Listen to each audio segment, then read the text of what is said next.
प्रसिद्ध ज्येष्ठ अभिनेते विजय कदम यांचं निधन झाले। मागील 1-1.5 वर्षापासून ते कर्करोगाशी सामना करत होते।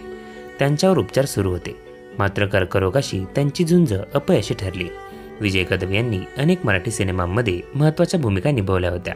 त्यांच्या निधनानं मराठी सिनेसृष्टीवर शोककळा पसरली आहे। 1980-90च्या दशकात विजय कदम यांनी अनेक दमदार सिनेमात काम केलं। प्रमुख कॉमेडी हिरो म्हणून त्यांनी अनेक कामं केली आहेत। मराठीतील एक हरहुन्नरी अभिनेता अशी त्यांची ओळख होती।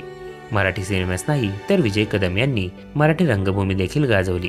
अनेक हिट मालिकांमध्ये त्यांनी काम केलं।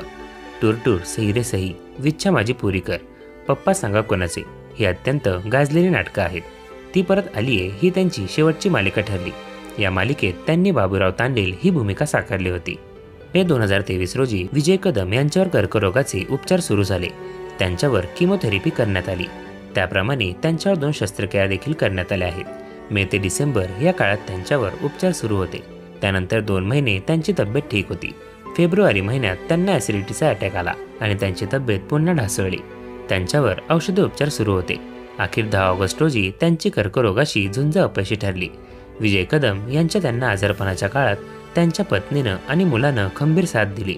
विजय कदम स्वतः प्रचंड सकारात्मक विचार करणारे असल्यानं त्यांची ट्रीटमेंट सुरळीत सुरू होती। त्यांच्या जाण्यानं मराठी इंडस्ट्रीवर शोककळा पसरली असून हळहळ व्यक्त होत आहे।